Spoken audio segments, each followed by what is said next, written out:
de fémur, para lo cual, Juan Diego, a quien han determinado que comience con la exposición.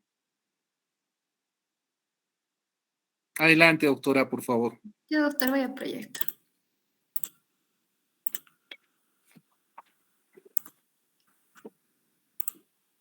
¿Se aprecia mi pantalla, doctor? Sí, doctora, se visualiza. Ya, doctor, voy a empezar. Primero recordamos lo que es la anatomía del fémur. Es el hueso más fuerte y largo del cuerpo y este ocupa el espacio entre la cadera y la rodilla en la extremidad inferior. En los reparos óseos que tenemos en el extremo proximal está la cabeza, el cuello, el trocánter mayor, el trocánter menor y la cresta intratrocantérica. En el cuerpo tenemos dos bordes, lateral y medial, las superficies anterior, medial y lateral, y las crestas. Tenemos la cresta lateral, donde está la tuberosidad glútea, la línea pectínea, la línea espiral, que estas tres líneas convergen y forman la línea áspera, y en el extremo distal están los cóndilos lateral y medial, la fosa intercondilia, los epicóndilos laterales y mediales.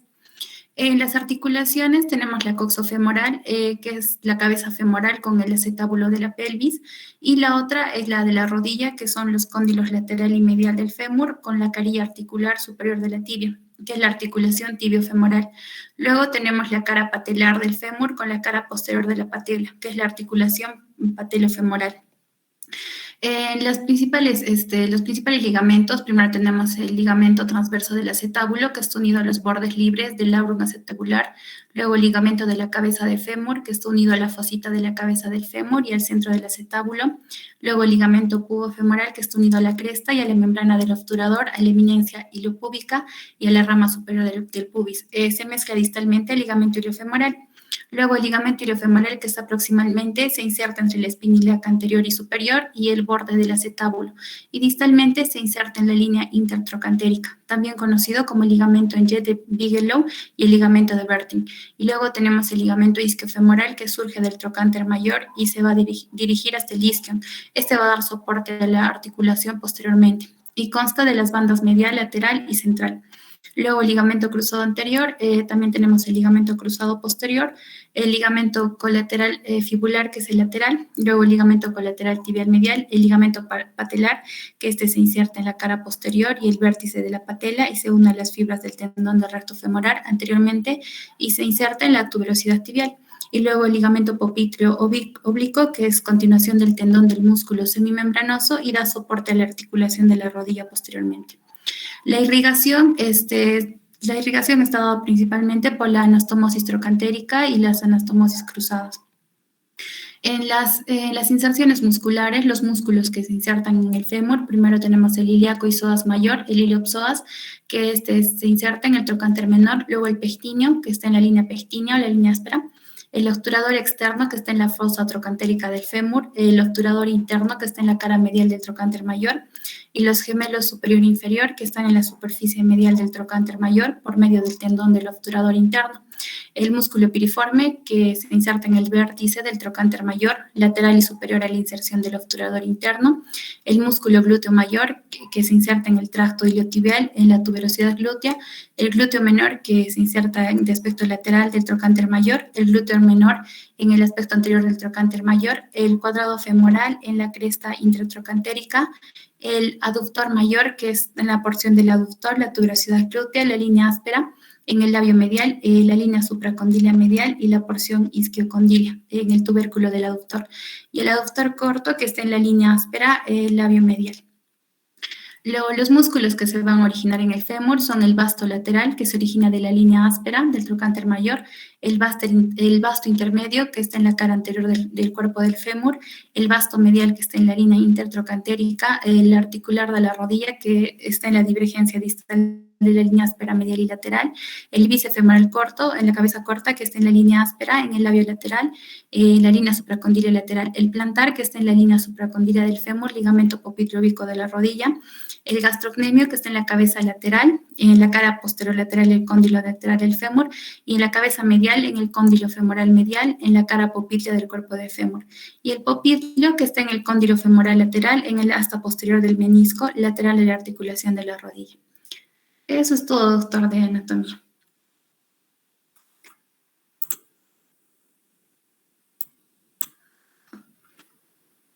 Doctor, ¿continúo con las fracturas proximales o solo con anatomía?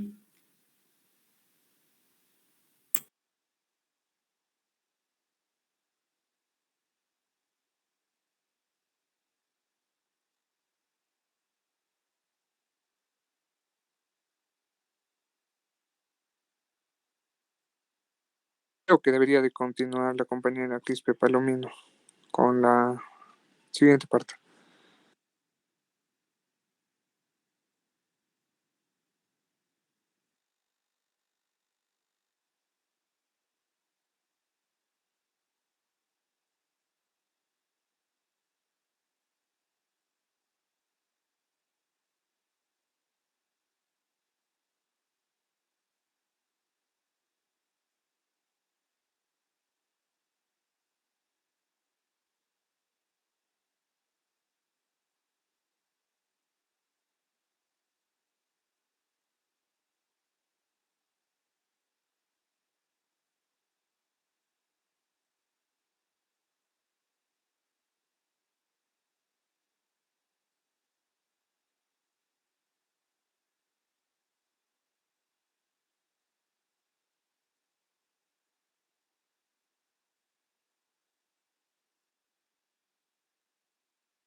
Continuando con la exposición, vamos a hablar un poco sobre la fractura del extremo proximal del fémur.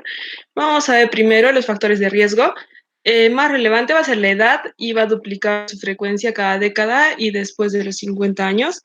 También mujer de raza blanca, sedentarismo, tabaquismo, alcoholismo, uso de...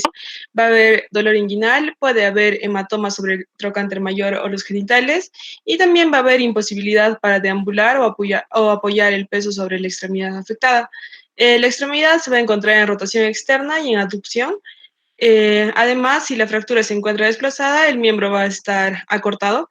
Y en pacientes con fracturas por estrés o no desplazadas del cuello femoral puede presentar deformidad evidente. Para el diagnóstico, se va a utilizar la radiografía simple y la proyección va a ser anteroposterior de pelvis y también lateral de la cadera y del fémur afectados. En algunos casos también se pide tomografía computarizada para valorar la afección acetabular o de la cabeza femoral. Vamos a ver que hay 4 grandes grupos de fracturas de acuerdo a la localización en la fractura del extremo proximal del fémur. Uno va a ser la fractura de la cabeza femoral y esta se va a agrupar bajo la clasificación de Peking 1 y esta va a estar basada en la localización de la fractura en relación con la fóvea y la presencia o ausencia de fracturas asociadas al acetábulo y del cuello femoral. Como podemos ver en la tabla 1, esta es la clasificación de Peking de las fracturas de la cabeza femoral. El tipo 1 va a ser la fractura por debajo de la fóvea, también como podemos ver en la imagen inferior.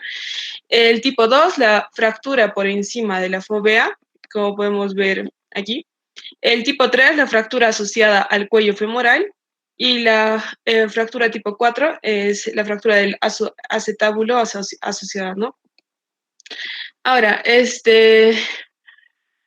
el segundo tipo vamos a ver que va a ser la fractura del cuello femoral o las intracapsulares y estas van a ocurrir dentro de la cápsula de la articulación de la cadera y acá dentro de esta van a tener 2 subclasificaciones, una que puede ser la de Garden, que es de baja energía y esto va a ocurrir dentro de la cápsula de la articulación de la cadera y se va a presentar en pacientes de edad avanzada, va a estar asociada a osteoporosis, el mecanismo de lesión va a ser la caída desde la bipedestación y el desplazamiento entre la cabeza y el fémur va a ser importante índice de sufrimiento vascular. En términos de pronóstico, se van a dividir en no desplazadas o impactadas, que va a ser el tipo 1 y 2, y las desplazadas, que van a ser tipo 3 y 4. Como vemos, ¿no? En la imagen y también en el primer cuadro, el tipo 1 va a ser incompleta, no desplazada, impactada en valgo y generalmente va a ser estable. El tipo 2 va a ser completa, no desplazada y no impactada. El tipo 3 va a ser completa, incompletamente desplazada, en mala alineación en varo, y el tipo 4 va a estar completamente desplazada sin encaje entre los fragmentos, como podemos ver acá en la imagen, ¿no? Y en la segunda clasificación del cuello femoral o las intracapsulares vamos a tener la clasificación de Powells, que va a ser de alta energía, y esta se va a presentar en pacientes jóvenes asociada con orientación vertical de la fractura y va a estar basada en la orientación de la línea de la fractura. Como podemos ver, ¿no? El tipo 1 va a ser el trazo de la fractura inferior a 30 grados, es una en valgo. El tipo 2, trazo de la fractura entre 30 y 50 grados de la cabeza femoral, se va a deslizar en varo al no obtener resistencia en la parte superior. El tipo 3, trazo de la fractura en ángulo de 70 grados, la cabeza femoral se vuelve hacia adentro y las fuerzas de cizallamiento y de inflexión tienden a abrir el foco de la fractura. Ahora, el tipo 3 de fracturas del fémur proximal va a ser la fractura intertrocantéricas o extracapsulares, y esto va a ocurrir a lo largo de la línea intertrocantérica. Se van a presentar por un trauma de baja energía y requieren una fijación más robusta. Se clasifican de acuerdo al número de fragmentos de la fractura y la capacidad para resistir cargas de compresión una vez que han sido reducidos y fijados.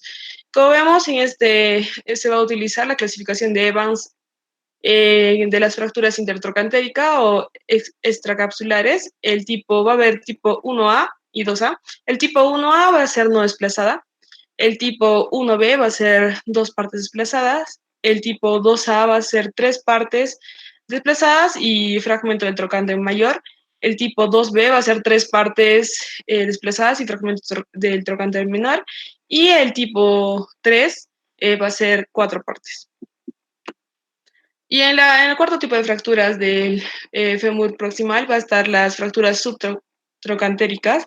Y aquí se va a utilizar la clasificación de Russell-Taylor, y esta va a ser basada en la afectación del trocánter menor y en la fosa piriforme.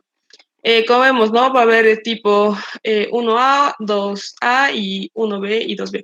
En el tipo 1A va a ser la fractura por debajo del trocánter menor. En el tipo 1B, la fractura se va a afectar la fractura que afecta al trocánter menor y al trocánter mayor va a estar intacta. El tipo 2A, el tracto mayor va a estar afectado y el trocánter menor va a estar intacto. El tipo 2B va a estar afectados el trocánter mayor y el trocánter menor.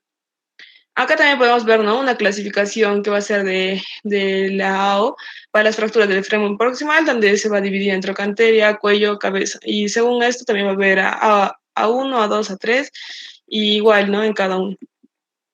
Ahora, para el tratamiento, vamos a ver que las fracturas de cabeza femoral suelen ser fracturas asociadas a luxaciones de cadera en pacientes jóvenes, en traumatismos de alta energía, y lo que se ha de realizar de forma urgente va a ser la reducción de la luxación. En algunos casos, esa reducción no va a ser posible porque va a haber interposición de un fragmento de la fractura, por lo que debe procederse a la reducción abierta de la misma y también posteriormente. Y la mayor parte de estas fracturas van a ser tratadas de forma quirúrgica, realizando reducción abierta y síntesis de tornillos. Ahora, acá va a haber riesgo de tromboembolismo, va a ser más elevado en estos pacientes, y por lo que se tiene que administrar profilaxis tromboembólica inmediata, tanto mecánica como farmacológica. Ahora, la intervención quirúrgica debe ocurrir en las primeras 48 horas posteriores a la fractura, ya que el retraso del procedimiento va a aumentar el riesgo de muerte en un 50%. Solamente debe ser retrasada en pacientes que requieran procedimientos previos que reduzcan el riesgo quirúrgico, y va a ser importante recalcar que la fractura del cuello del fémur en un paciente menor a 60 años se califica como una emergencia quirúrgica debido al peligro de osteonecrosis y consolidación deficiente. En las complicaciones va a ocurrir osteonecrosis de la cabeza del fémur y también consolidación deficiente, que van a ser estas las complicaciones más frecuentes de las fracturas de cuello femoral, ya que pueden interrumpir la vascularización. Y también lesiones tratadas con artroplastia y herniartroplastia puede presentar dislocación de la prótesis. En fracturas intertrocantéricas, la complicación más frecuente va a ser la artritis y o fracaso en la fijación con fracaso de la consolidación, y todos los pacientes con fractura de cadera deben ser estudiados y tratados por osteoporosis para prevenir la fractura de la cadera contralateral y zonas de riesgo y otras zonas de riesgo. Eso es todo de fémur proximal.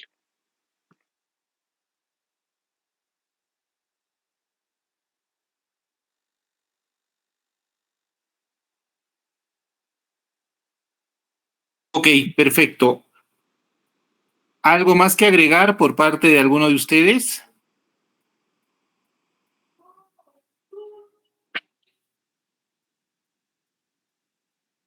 Ok, Juan Diego, ¿quién continúa con la exposición? Doctor, mi compañera Quispe Palomino. Adelante, doctora.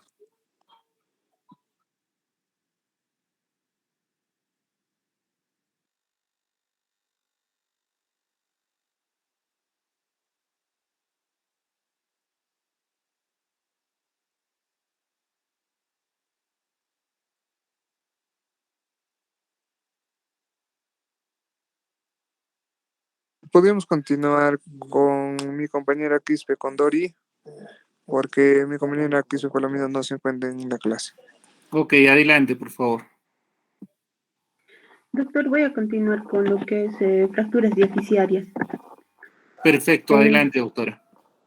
La diáfisis femoral se extiende desde el trocánter menor hasta el inicio del ensanchamiento metafisiario distal a nivel del tubérculo aductor.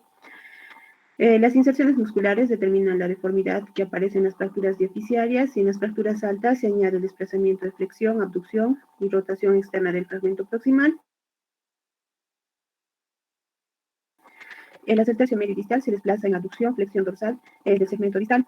En relación a la clasificación, los dos sistemas de clasificación más utilizadas son la clasificación de Winkis y Hansen, basada en el diámetro del hueso cominuto, y la clasificación de la AO. En este imagen podemos ver la clasificación de Winkis y Hansen, donde los va a dividir en tipo O, en ese caso sin conminución, tipo 1, con una cantidad insignificante de conminución, tipo 2, donde va a haber más del 50% de contacto cortical, tipo 3, contacto cortical inferior al 50%, tipo 4, una fractura segmentaria sin contacto entre fragmento proximal y distal. Y bueno, aquí en esta diapositiva podemos ver la clasificación AO, en donde podemos ver en tres grupos, ¿no? Grupo A, fractura simple, en la A1, donde hay una fractura diaficiaria simple, la A2, donde hay una fractura oblicua o igual a 30 grados, la 3, que es una fractura transversal inferior a 30 grados. Por otro lado, también es el grupo B, que esta es una fractura en cuña. El grupo B1 de torsión intacta, el B2 de flexión intacta, el B3 fragmentada, y luego tenemos el grupo C, que es la fractura compleja, igual, ¿no? C1 con minuta espiroidea, C2 compleja bifocal, C3 con minuta no espiroidea. También esta clasificación que he encontrado, Pankovic y Cole, en la cual lo clasifican en tipo A, tipo B y tipo C. En este caso, el tipo A, el contacto bicortical, A y B transversa y B oblicuo corta, la estabilidad lateral y longitudinal. En relación al tipo B unicortical, A en ala de mariposa y B conminución unicortal, la estabilidad longitudinal no lateral. La tipo C sin contacto cortical, A es una cominuta y la B una oblicua larga, y en la estabilidad ni longitudinal ni lateral. En relación al tratamiento, hay un tratamiento no quirúrgico. El tratamiento cerrado con forma de tratamiento definitivo de las fracturas de la diáfisis del fémur está prácticamente restringido a pacientes adultos cuya severa comorbilidad sea contraindicado, ¿no?, la cirugía. En relación al tratamiento ortopédico, no consiste en el uso de tracciones y férulas ortopédicas para conseguir una adecuada reducción de la fractura y una inmovilización del foco. Dentro de las indicaciones pueden ser por algunas fracturas en la edad infantil, pacientes con contraindicaciones absolutas para la intervención o la falta de medios técnicos para el tratamiento quirúrgico de esa fractura. En relación a la tracción esquelética, el objetivo es restablecer la longitud del fémur, controlar la deformidad rotacional y angular, disminuir los espasmos dolorosos y minimizar la pérdida de sangre en el muslo. Y en relación al tratamiento quirúrgico, la estabilización quirúrgica es el tratamiento estándar en la mayoría de las fracturas de la diáfisis del fémur. La estabilización quirúrgica debe realizarse, si es posible, en las primeras 24 horas. La estabilización precoz de las lesiones de los huesos largos es especialmente importante en el paciente politraumatizado, y la estabilización se debe realizar después de las maniobras de resucitación. Y actualmente el tratamiento más aceptado, bueno, en la bibliografía que encontré indicaba que es el enclavado centromedular, anterogrado fresado y bloqueado, consiguiendo tasas del 98% de uniones y solo un 1 a 2% de infecciones si se utiliza de forma correcta. Eso era en relación, doctora, a fracturas de la diáfisis del fémur. Perfecto. ¿Alguien que quiera agregar algo sobre fracturas de fémur diaficiario?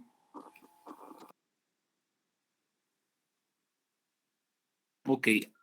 Por favor, ¿alguien con fémur distal? Juan Diego.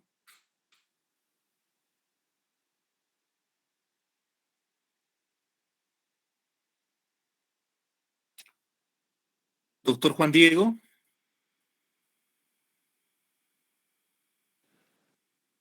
Doctor, disculpe, ¿me logra escuchar? Sí, te escucho, Juan Diego. ¿Alguien con fémur distal? Sí, mi compañera Macías. Adelante, doctora Macías, por favor. Sí, doctor, voy a presentar.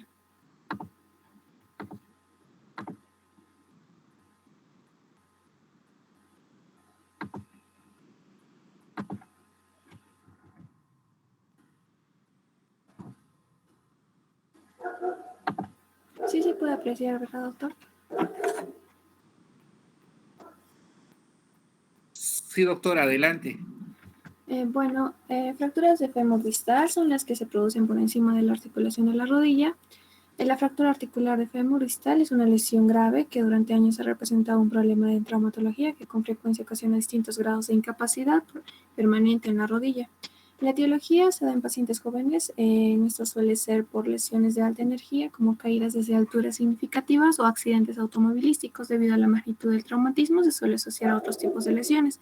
Y en pacientes ancianos se suelen producir por traumatismos de menor intensidad debido a la mala calidad de los huesos, o sea, la osteoporosis. En cuanto a la epidemiología, este tipo de fracturas representa solo el 6% de las fracturas femorales, el 1% de todas las fracturas. Un tercio de los pacientes jóvenes son politraumatizados y solo una quinta parte de estas fracturas se presenta como lesión única. Como clínica tenemos que el paciente puede presentar dolor en el muslo cerca de la rodilla, que suele empeorar al intentar apoyar la extremidad afectada, deformidad, rotación o acortamiento de la extremidad, hinchazón, moretones, incapacidad funcional, lesiones de la piel y también en casos de fracturas abiertas, ¿no? Como diagnóstico se podría solicitar radiografías simples, antero-posteriores, laterales de rodilla, también de fémur y tomografía simple para casos en que se necesite realizar un planteamiento prequirúrgico o evaluar posibles trazos de fracturas articulares no visibles en los rayos X. Clasificación, tenemos aquí la aorta, que el grupo A son fracturas extraarticulares, que en la A1 se refiere a un trazo metafisiario simple, incluyendo en este grupo las avulsiones. La A2 se refiere a fracturas con cuña metafisiaria lateral o medial. En la A3 son fracturas complejas o multifragmentarias, limitadas a la metáfisis o con extensión diafisaria sin afectación articular. La del grupo B ya son fracturas articulares parciales, por lo que se dan menos de una parte de la articulación, en donde mantiene su continuidad con la diáfisis. La B1 son fracturas distales del cóndilo lateral, en donde la línea de la fractura puede atravesar la escotadura intercondilia o pasar a través de la superficie de la carga del cóndilo. La B2 son fracturas sagitales del cóndilo medial, equivalente medial a la B1.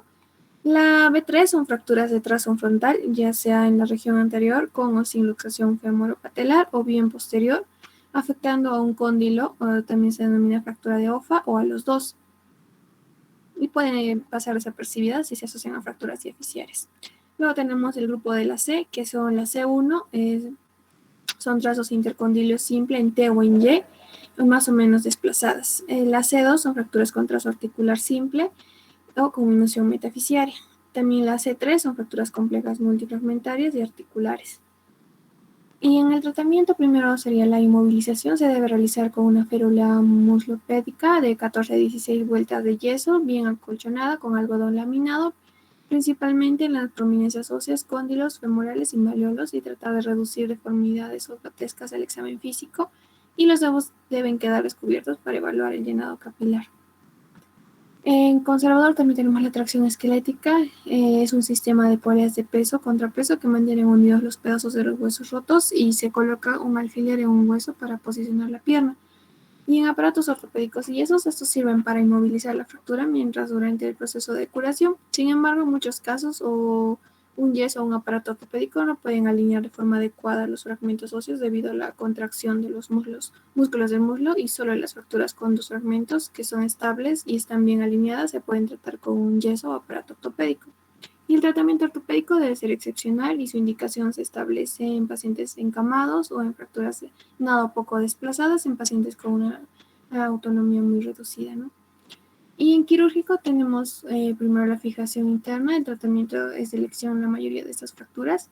La reducción abierta, que facilita la reconstrucción precisa de la superficie articular. Además, la movilización articular y la deambulación precoz son otras de las ventajas que ofrece este tipo de tratamiento quirúrgico. La fijación externa consiste en la colocación de alambres o clavos en el hueso que atraviesan la piel y son estabilizados externamente mediante un marco estabilizador, manteniendo los fragmentos óseos en su lugar y permitiendo la curación. Y en cuanto a fijación interna, consiste en la realización de una incisión, la exposición de la fractura y la colocación de un implante. Y los métodos de fijación interna más utilizados son por los ortopedistas para las fracturas son, por ejemplo, el clavo intramedular y las placas y los tornillos. Los tornillos a compresión intrafragmentaria son sobre todo para fracturas del grupo B, aunque se suelen asociar el resto de implantes para mantener la reducción articular en las del grupo C. También se puede usar placa condyle, placas anguladas con tornillo intercondyle y placas de neutralización para fracturas multifragmentarias difíciles de reconstruir.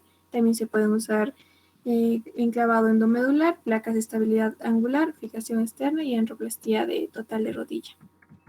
Ese es el doctor de fémur distal. Gracias, doctora. ¿Alguna duda, pregunta que tengan? Listo, muchísimas gracias, doctores. Parece que han entendido muy bien. Bueno, ¿algún comentario sobre el examen? ¿Alguna duda que tengan?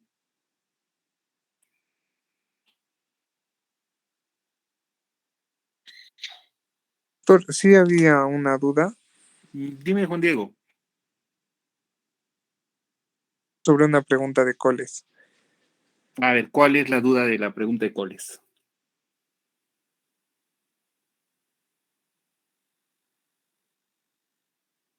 ¿Qué tipo de fractura era? Sí, doctor, o sea, ¿en qué clasificación estaba?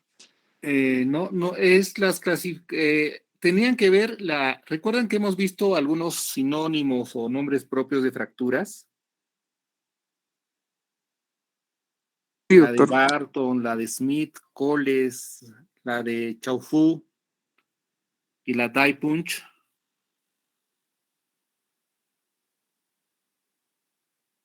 Era una Sí, fractura, doctor. era una fractura de Die Punch. ¿Ya? Doctor, justo allí mis compañeros me preguntaban si nos podía hacer un alcance para entender mejor esa diferencia. Ya. Hay fracturas que tienen nombres propios, ¿ya? Por ejemplo, hay la fractura de Smith, hay la de Ria Barton, la fractura de Coles. La fractura de Coles sería una extraarticular, una simple en relación a lo que es clasificación AO. Y la Die Punch es una fractura intraarticular simple. Esa es la diferencia. Ustedes mismos han expuesto a esos sinónimos, ¿no? ¿Alguna otra duda que tengan?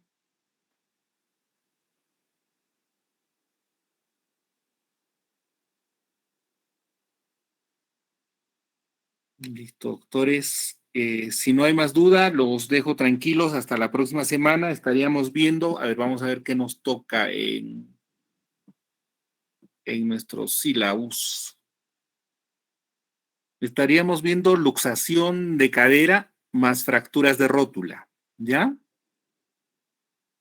Está bien, doctor. Sí, doctor. Doctor, disculpe, si mal no recuerdo, en la placa había compromiso articular de la fosa semilunar. ¿No vendría a ser una fractura de Colle? No, la coles es diferente, la coles no es articular. La coles es extraarticular. ¿Ya? A ver, ¿quién tiene la clase de radio distal disponible en su computadora?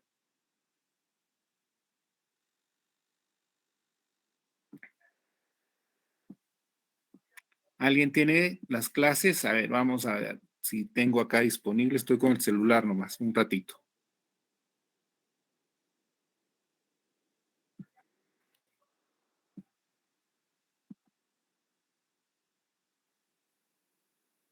Deme un rato.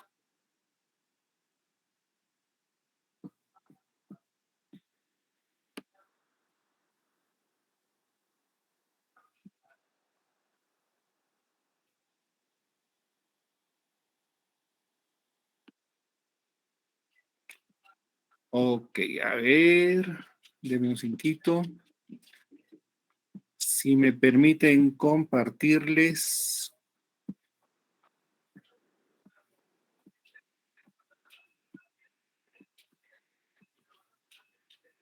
Ok, ¿pueden visualizar? Sí, doctor. Sí, doctor. Ya, mire, estas son las fracturas de radio distal.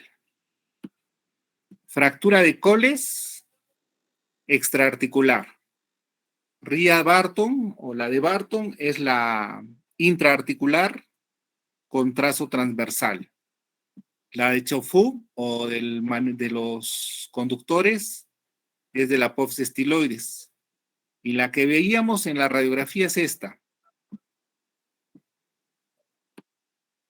Perdón. Esta es la impactación del semilunar que se conoce como daipuncho. Ahí está, daipuncho. ¿Pueden ver esta? Sí se ve, doctor. Esa es la radiografía que les mandé en el examen, que es diferente a esta, que es la Coles simple, que era una alternativa de respuesta. El trazo es extraarticular, mientras que la Dine-Punch compromete lo que es articulación, la superficie del lunatum, ¿no? Del semilunar. Doctor, ¿y no hay forma de que existan las dos en un solo paciente? Porque en la radiografía se veía también una Coles junto con una Daipunch. Ya, la que mandaría ahí sería la Dine-Punch, no la Coles.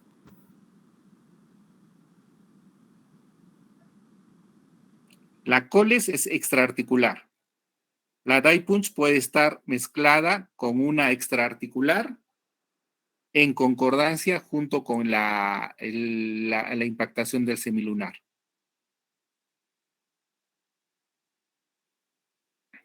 Coles no compromete articulación.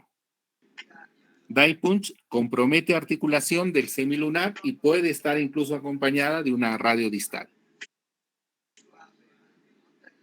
¿Ok? Doctor, mis compañeros me preguntan, ¿y si están ambas? Por eso, la que manda es, como había alternativas de respuesta, la que manda es la Dine-Punch, la articular. Se clasifica como Dine-Punch, no como Coles. Es que mis compañeros me indican de que, bueno, sí, no nos dijo ese pequeño detalle, doctor. Entonces, Han debido leer, pues. fue lo primero. No todo lo que... Recuerden, yo soy exclusivamente su tutor de lo que ustedes leen.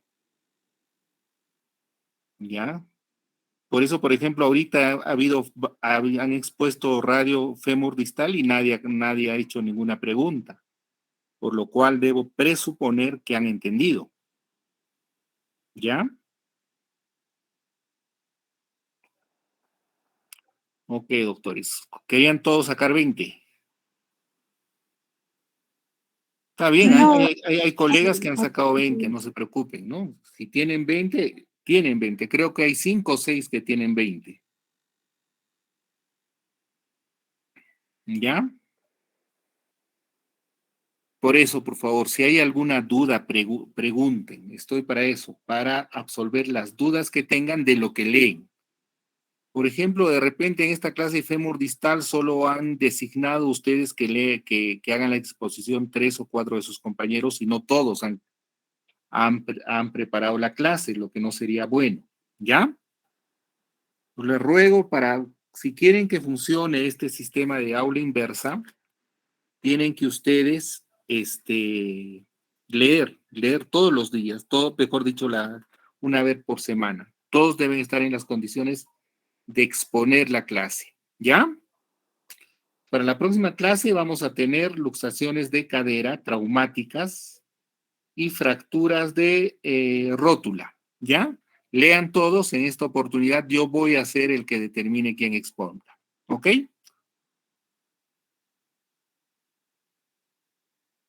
Está bien, Sí, doctor. doctor. Listo, cuídense, que tengan una bonita tarde.